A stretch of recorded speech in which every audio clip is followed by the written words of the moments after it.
Il-Partit Laburista jinsab skomdu għall-aħħar fir-rigward tal-aħħar skandlu li faqqa fil-Kurituri ta' Kastilja bl-iżvelar ta' messaġġi politikament kompromettenti bejn id-deputat Laburista Rosjan Cutajar u negozjant Seat 17 Black akkużat bl-involviment tiegħu fl-assassinju ta' Daphne Caruana Galizia Jorgen Fenek. Iswed fuq l-abjat minn ċat sa' WhatsApp żvelati mill-ġurnalist u ex-delegat Laburista Marka Milleri ħareġ illi Rosjan Cutajar kienet tiżvela ċertu dettalji tal-kabinet ma' Jorgen Fenek kif ukoll ammettiet illi kulħadd mill-membri tal-gvern kienet jitħanżel.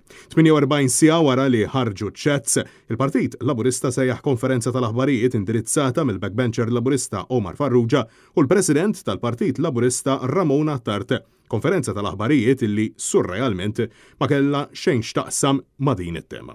Iżda xorta il-ġurnalisti preżenti staqsew dwar Rosjan Cutajar u posta fil-grupp parlamentari Laburista. U m'għandi xejn nżid ma' dak li qal il-Prim Ministru.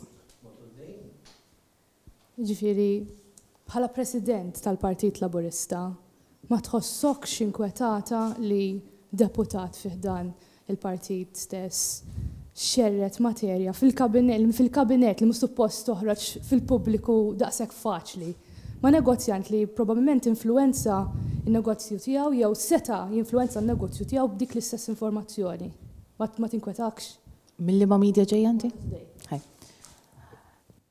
Ħanerġa' nirrispondi bħala President ta' partit politiku jinkwetawni ħafna u nikkundanna meta dettalji privati jispiċċaw ippubblikati f'chats.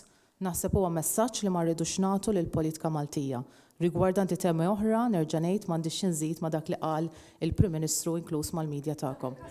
Net News ukoll insista bid-domandi iżda Ramona Tart għażlet illi totalment tinjora s-suġġett. Għalfejn l-Onorevoli Rosjan Cutajar għadha tagħmel parti mill-Grupp Parlamentari Laburista saddew jumej għalfejn għadha tagħmel parti.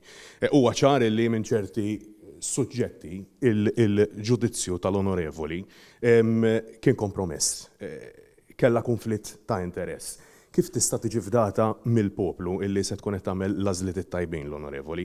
Fiċ-ċett senat ukoll illi kulħadd jitħanżer.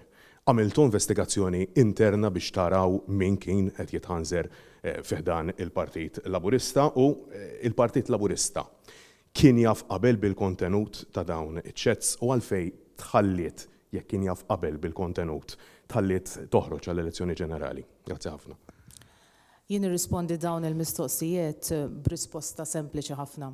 Għadna kemm rajna kemm dan il-gvern kien ta' spalla għal poplu Malti wawċi. Intant, minkejja li l-Partit Laburista sejjaħ konferenza stampa konvenjentament u kif solitu jagħmlu mill-kamp tal-Labor, il-mistoqsijiet tal-ġurnalisti ma xxandrux fuq il-medja soċjali għal raġunijiet ovvji.